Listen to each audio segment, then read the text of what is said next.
Everyone, welcome to words to লিভের clips চ্যানেলে। শুনতে থাকুন, দেখতে থাকুন এবং শিখতে থাকুন। আমাদের হাতে তো ফোন স্যার, আমাদের মুঠোফোন এখন ম্যাক্সিমাম দেখি ওই ফোনের মধ্যেই অনেকে বই পড়ে। পড়ে খুব কম। হ্যাঁ, কিন্তু বই পড়ার অভ্যেসটা তো আমাদের একদমই খুবই জরুরি। এবং একটা জাতি তখনই আমার কাছে মনে হয় যে অনেক কিছু নিজের জায়গা সম্পর্কে জানতে পারে যখনই তার বই পড়ার অভ্যেসটা থাকে বা সব কিছু। আমরা অক্সিজেন নিচ্ছি, সূর্যের থেকে তাপ নিচ্ছি। বই কিন্তু জীবনের সূর্য। মানে বইয়ের আশ্রয়ে যত থাকবেন তত সূর্য আপনার ভিতরে উদিত হবে। বইয়ের আশ্রয়ে যত থাকবেন তত পৃথিবীর জগৎ, স্বর্গ, মর্ত্য, পাতাল সব আপনার কাছে ধরা দেবে, কারণ আর তো ধরা দেওয়ার কোনো সুযোগ নাই। সুতরাং বই যে আপনি পৃথিবী যত বড় হবে তখন দেখবেন যে আপনাকে নিঃসঙ্গ মনে হয় না। ছোটো থেকেই আমাদেরকে বাচ্চাদেরকে হাতে মোবাইলটা না দিয়ে বইটা দেওয়া উচিত। একবার যদি তার পাঠাভ্যাস গড়ে তুলতে পারেন, সে কিন্তু সারা জীবন বইয়ের আশ্রয়ে থাকবে। কারণ বইয়ের মতো বন্ধু পাইলে সে তাকায়ও দেখবে না যে আমার কোনো, বরং একজন বন্ধু গেলে মনে করবে যে আমার 1 ঘন্টা বই পড়া নষ্ট হচ্ছে। তাহলে আমরা মানসিক এই অবস্থানটা দেখে আমরা সতর্ক হই, বাচ্চাদেরকে বই পড়ার অভ্যাসের দিকে ধাবিত করি। আপনার প্রতিবেশীকে একটা বই উপহার দেন, আপনার ছোটো বোনটাকে বই উপহার দেন, আপনি একটা বার্থডেতে যাচ্ছেন বই নিয়ে যান। কারণ আমরা এই অ্যাওয়ারনেসের কথা বলবো আর নিজের কাজটা করবো না। নিজে আপনি বিরাট বড় চকলেট নিয়ে যাবেন, হ্যাঁ আপনি একটা বই নিয়ে যান, বাবু তুমি আমার বইটা পড়ে জানাবে। সে যদি 5টা বই গিফট পায়, সে মনে করবে তাহলে আমার আঙ্কেলে বই দিয়েছে, বই পড়তে হবে।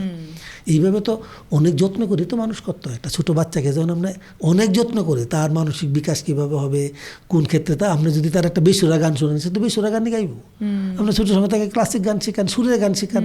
সুর শুনতে শুনতে তার সুরের মাঝে তার অন্তর সুরের সাথে গেঁথে যাবে যে সুর, তো সে নিজেই বুঝবে যে এটা তো সুরটা নষ্ট হয়ে গেছে। সে নিজেই বলছে যে সুরটা প্রপার হয় নাই। শুনতে শুনতে সে বলে শিখাইতে হবে না, আর শিখাইলে তো শিখাবেননি।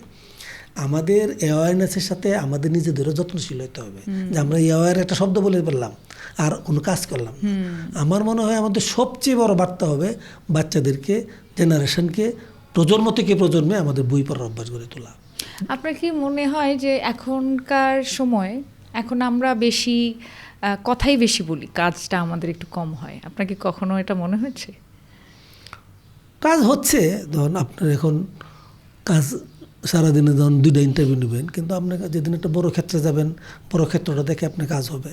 আপনি তো শুরু থেকে তো শুরু করছেন, কাজও হচ্ছে, কারণ সমাজ তো আগাচ্ছে, সমাজ অর্থনৈতিকভাবে আগাচ্ছে, মানুষের আর্থিক অবস্থা ডেভেলপ করছে, এডুকেশন সিস্টেম, হয়তো সিস্টেম নিয়ে অন্য কথা, কিন্তু কোনো না কোনোভাবে তো ছেলেমেয়েরা ইউনিভার্সিটি পাস করছে। কিন্তু এই পাস করাটা যদি এডুকেশন সিস্টেম যদি আরও মানুষমুখী হয়, মানবিক হয়, আরও প্রপার সিস্টেম থাকে, তাহলে ওখান দেখা যায় অনেক লেখাপড়া করতেছে, সে অ্যাপ্লিকেশন করতে পারছে না, কোনো জায়গায় যাইতে পারতেছে না, প্রতিযোগিতা টিকছে না। আমরা যদি প্রতিযোগিতার উপযোগী শিক্ষা ব্যবস্থা গড়ে তুলি, তাহলে দেখা যাবে যে বেকারত্ব কমে যাবে, আমাদের অনেক ছেলেমেয়েরা উদ্যোক্তা হবে, চাকরি খুঁজবে না। হ্যাঁ, তাহলে ওই বিষয়গুলো আমাদেরকে নজর দিতে হবে, শিক্ষাক্ষেত্রে নজর দিতে হবে, সামাজিক ক্ষেত্রে, পারিবারিক ক্ষেত্রে। যে আমরা কোন প্রজন্মকে আমরা সামনে দেখতে চাই। আপনি যদি এখন প্ল্যান করেন যে আমার 2050 সালে আমার কোন প্রজন্ম গড়ে তুলব, তাহলে আপনি এখন থেকে প্ল্যান করতে হবে যে পরের প্রজন্মটা কীভাবে করে, কোন এডুকেশন সিস্টেমে, কোন মানবিক আবহাওয়ায় আমি তার বাচ্চাটাকে গড়ে তুলছি। তাহলে এইভাবে আপনাকে প্ল্যান করতে হবে, কারণ একটা জাতি গড়ে তুলতে হলে আপনি একটা পরিবারের জন্য তো প্ল্যানই করতে হয়। এই বাচ্চাটাকে কোথায় পড়াবেন, কোন সিস্টেমে পড়াবেন, কোন এডুকেশনে পড়াবেন, কোন স্কুলে পড়াবেন, তার টিচার। রাষ্ট্র তো তেমনি, রাষ্ট্রকে তো এইভাবে চিন্তা করতে হবে যে আমার এই বছর কত পার্সেন্ট ছেলে মেয়ে শিক্ষিত হচ্ছে, গ্রাজুয়েট হচ্ছে কত পার্সেন্ট, যে জব হচ্ছে কতজন জড়ি পড়ছে, কেন জড়ি পড়ছে, এগুলো তো রাষ্ট্রকে ডিসাইড করতে হবে। নাহলে তো সমাজ ভারসাম্যহীন হয়ে পড়বে।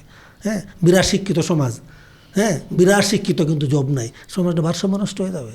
কারণ একটা যুবশক্তি একটা শক্তি, তো আপনি ইয়াং শক্তি, কিন্তু আপনার কোনো প্রয়োগ হচ্ছে না শক্তির প্রয়োগ না হওয়াটা তো জাতির লস। শক্তি যত প্রয়োগ হবে, আপনার মেধা শক্তি যত প্রয়োগ হবে, তত জাতি উন্নত হবে। আপনার মেধা আছে, আমি প্রয়োগ করতে পারছি না যেহেতু জব দিতে পারছি না, আপনি উদ্যোক্তা হতে পারছেন না, হয় আপনাকে জব দিব, নয় উদ্যোক্তা হওয়ার জন্য টাকা দেবো। হ্যাঁ, কোনো না কোনোভাবে তো আপনার মেধাকে আমি প্রয়োগ করতে হবে রাষ্ট্রে।